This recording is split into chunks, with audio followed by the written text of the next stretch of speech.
WrestleMania. Dana White, because, well, this is WWE. Great debut tonight of Rada. Rada? Who the hell's Rada? As she embarks on her career here. And yet she doesn't wrestle on a full-time basis like everyone else. What a shame. She even said herself that she didn't want special privileges. Oompa loompa doopa-dee ding. I know it's cringe that I cannot sing. This is WrestleMania. This is not magic. Corey Graves clearly never paid attention to previous WrestleManias because magical moments occur pretty much every year. Maybe not this type, but still. Okay, so we're going to be dealing. I'm honestly surprised that none of the commentators took notice that a CGI pancake suddenly ascended the stairway to heaven. Pancake. Some of these guys have pancakes that they're throwing into the crowd, whereas others have absolutely nothing in their hands and are throwing air pancakes instead. Keep these things away from me. That's racist. That one lumberjack match. Big E, ring swimming? Where is Mrs. Buttersworth when you need her? Mrs. Butterworth was a female owner of her pancake company, not a male. What are they doing? What is that? Pancake worms. Also, Byron Saxton's impersonation of Jerry Lawler's high-pitched yell whenever something hilarious happens. Doesn't work well when you do it, man. This sin is being added because it took WWE 8 years and 7 missed WrestleManias before the Usos finally got onto the main show. This shit wouldn't have happened if all the good spots were taken by part-timers. Harper's new skull mask looks awesome. Wondered how long it'd be before Harper would be wearing a mask after Rowan's been wearing a lamb mask since 2013. Previously on WWE. The Bludgeon Brothers. Pre-match assault. Faller submission will be Is the referee actually counting? Dude, this is a triple threat match. There are no countouts or disqualifications in a triple threat, even in tag team form. You know, one of these days I predict that Rowan will accidentally mistake Harper for his opponent when he gets slapped and starts pounding away on his own partner. I would have honestly removed a sin, maybe even 2, if Rowan paused for a moment and started hilariously eating those pancakes in the corner, or pounded them with his discount Thor hammer. And it is not pretty. What? The Usos do not have to be involved to lose their championship. After years of seeing triple threat matches, why would we even think that the champions have to be involved in the decision to lose their titles? And we have no smack. I guess this match, along with the upcoming match, could qualify as the That Escalated Quickly match. Also, hard to believe that it took 2 entire runs with the Wyatt family and a repackaging for these two before they finally won any tag team title gold. The one thing I will do in this case is send the match for just being impromptu, since it was basically not confirmed until now. Man, we are really doing everything in our power to stall this match. I'm already sick and tired of this even existing, but could we at least get it over with? Also, the referee who was going to be officiating this match blatantly told John that The Undertaker was here, and now this referee is telling John that he's not here? This event really has become a Let's Prank John Cena night, hasn't it? Oh yeah, The Undertaker is finally making his appearance for this match at Come on, this is getting ridiculous! The time it took for this match to even begin is 5 times longer than the match itself. Now we have an impromptu concert and an impromptu segment for an impromptu match, and oh my god, my head is about to burst. Also, this whole segment hints at a match that would have honestly been much more competitive and entertaining than the actual one that took place. And shut your mouth! Don't you usually say that before you start playing and after you ask the fans if they want to walk with you? That somebody else doesn't have the athletic talent that I possess. If we're referring to The Undertaker at his current age and physique in comparison to Elias in his prime, then sadly Elias is right. Walk in the park. Damn, it's sad that the one thing Elias never says through this segment is his signature catchphrase, "Who wants to walk with Elias?" Frustrated or disappointed. Come on, John. Guitar lives matter. Whoever the hell that fan was who shouted, "That's what you get" to Elias. Cool to see The Undertaker's hat and jacket folded up in the middle of the ring again, but the gloves are actually missing from this pile. No matter how much I've said The Undertaker should have retired a long time ago and how pissed I was about the waste of time segment from last year, holy shit, I can't resist. It's the motherfucking Undertaker! To make it good again. If The Undertaker needed to make things good again at the Superdome, where the undefeated streak ended, then shouldn't he be facing Brock Lesnar in a rematch? Because defeating John Cena won't, quote-unquote, make things good again in New Orleans at WrestleMania. Which Undertaker did John Cena bring back? Clearly not the one that all the fans speculated would return, am I right? John Cena is frozen. Well, if you think about it, I bet John did these weekly challenges to The Undertaker knowing full well that Taker would obviously not respond at all to any of them. And besides, even at his old age, looking across the ring and seeing that sight is enough to make anyone frozen. So thanks, Captain Obvious. It would be the WrestleMania without The Undertaker. Well, at some point in life, there will be a WrestleMania without The Undertaker, unless we could still have him make appearances at the great show, but not wrestle. Come on, John, are you serious right now? The least you could do is actually sell these moves when you get squashed. That was the worst early landing from Undertaker's big boot I have ever seen in my life. The force is indeed strong with the dead man. Set up! The way John got scared from Undertaker's sit-up was as awesome as the time he got scared of Bray Wyatt's Exorcist walk. Also, ironically, in this exact same stadium 4 years ago. I think John Cena joins a little too much. Also, to all those who complained about this match being so short, what were you expecting? Another 25-minute snooze fest like Taker's match with Roman Reigns the previous year? This was actually way better even despite its 3-minute length. Undertaker doesn't take too many bumps, he protects his health even more, John Cena got what he wanted, and those fans who were begging and pleading with their lives to have this match got what they wanted. What more do you freaking want? Oh, and let's remove 3 cents for each minute that this match existed because I didn't believe Undertaker could perform as well from start to finish like he used to. And man, was I wrong. Kid Rock gets inducted into the celebrity wing of the WWE Hall of Fame, and then pieces out without actually appearing with the rest of the Hall of Famers. The fact that Daniel Bryan never gave up and finally got to return to the wrestling ring after 2 years of fighting for his dreams is what you call super inspirational. Welcome back, Daniel Bryan. Kevin Owens beat my father unmercifully. With your father's permission too, might I add. I've been saying that a lot, but still, Vince himself approved that day that Kevin Owens could beat up a McMahon if he felt provoked, which he did. Those 2 individuals betrayed the SmackDown roster. That was also your own fault. And you guys still assaulted your boss. You're one to talk about assaulting the boss. Didn't you do the exact same thing? You assaulted Triple H leading into your big match with him. Oh my god, ironically in this exact same stadium! So much irony is happening throughout this night. You know it was cool to see Shane McMahon have his first return match at WrestleMania 2 years ago against The Undertaker.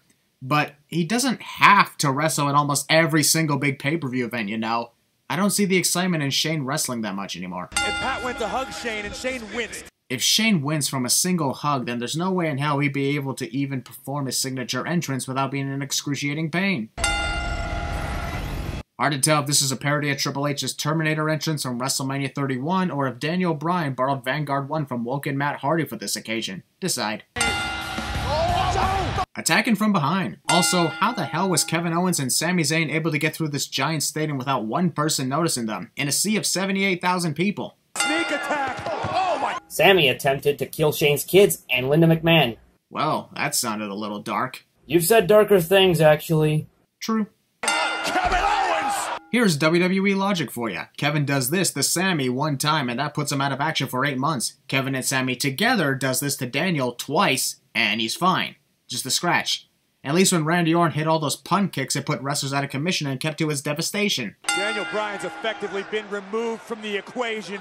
Shane has too. Sami threw him right into Linda and his kids. He seems to be more out of the equation than Daniel. Just by Kevin Owens and Sami Zayn. Referee asked Sami, what's your problem? This guy fired me and Kevin and cost us our jobs and tried to put an end to our dream. And he took the last slice of pizza during lunch today too. That is inexcusable. The match hasn't even started yet, guys. No shit, Sherlock. Copyright infringement.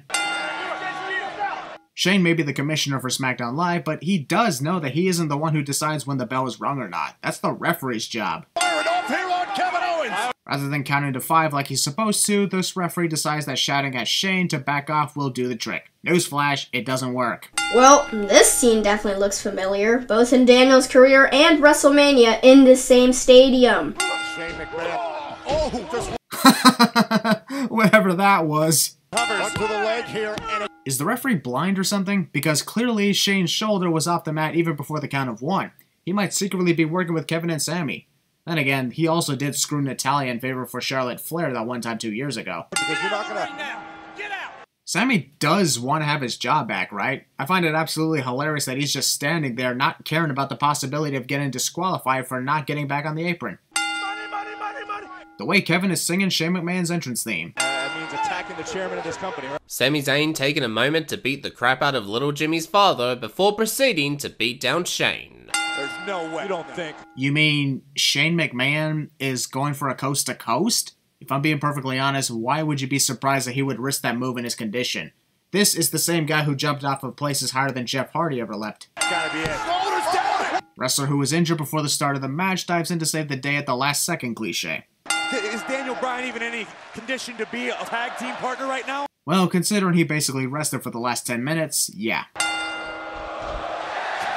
You'd have to call me crazy if I didn't at least remove a few sins for how awesome Daniel looked in his in-ring return, am I right? And Sami Zayn.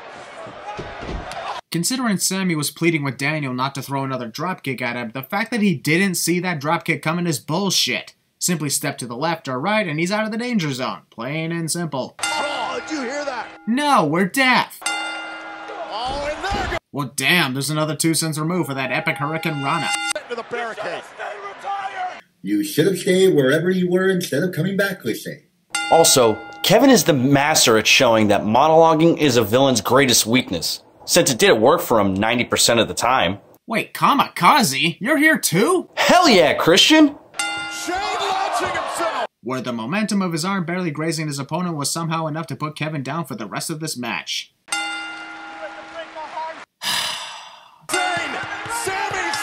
Well, I guess this is goodbye for good to both Kevin and Sami. Wait. People chanting in unison. Doesn't look like they're chanting in unison since most of the fans in the front rows and most in the distance are not even chanting yes. There's honestly no reason for these pyrotechnics to be shooting into the sky, considering none of the fans in attendance can see it all, just like WrestleMania 32. I would know, I was there. Me too. Why didn't we meet up? Sadly, we didn't know each other yet. Irresistible force. And yet Nia Jax wasn't competing like an irresistible force for the first number of months since adopting that nickname, which is a shame. Nia finds out about Alexa Bliss using her this whole time, so naturally the one thing to do is to rip apart the entire locker room throwing a temper tantrum, which is coincidentally what Alexa does in the ring all the time, Kylo Ren style, instead of actually trying to find Alexa. She has been a great champion. Despite Alexa pulling half of Brock Lesnar's pathetic Universal title reign by not defending her title for 4 months. Sure, she showed up and occasionally wrestled, but there was that one period where she didn't defend the women's title for 4 months. Who gives a shit about Hulu? Wow. Did not expect literally everyone to shout that. Some of it may have been off sync, but I guess everyone wanted a chance at saying that catchphrase on here. Just walking with purpose. Walking with purpose. Michael, we're in the home. Wow, must be the mania of pre-match assaults. Could be a record breaker. What a shame. Mickie James, veteran of WWE, multiple-time women's champion, and definite future Hall of Famer, treated as Nia Jax's punching bag on the grandest stage of them all. Someone get a shovel and get Mickie James out of here. Corey Grace referring to the fact that Mickey's been buried by Nia Jax and wants her out of the grave she's been put in. Screaming contest, and the winner is... I'd be impressed with the power of Nia Jax. Unfortunately, this is not one of those occasions, considering the major size difference between her and Alexa. Nia Jax! Wow, she came down very awkwardly. Jonathan, stop doing my job. Heel champion demands the title in an attempt to get counted out and retain their championship cliche. Away the power advantage. Those kicks to the air were almost as bad as the time Sasha Banks did the same thing to Lita at the Royal Rumble earlier this year. Alexa unintentionally mooning the crowd and causing hundreds of erections. Nia Jax to Nia Jax. Activate the 10-cent penalty for the 10 chants during countouts. Nope, I already activated that penalty earlier. But this is part 2, a completely separate video. And you said certain penalties can be activated once per video. Plus, you did that before. I did? Well, if you say so. Successfully defended her title. Alexa Bliss trying to replicate Shawn Michaels apologizing to Ric Flair 10 years ago. It's not working, you know. To the now without the bell ringing. Kylo Ren. Alexa's counting lessons. You are nothing without me, even though that statement is absolutely false. Cliche. Also, I was legit drunk during WrestleMania, and even while drunk, I predicted that Nia would take advantage of Alexa's monologue and to win the match. Just goes to show you don't have to be sober to figure that out.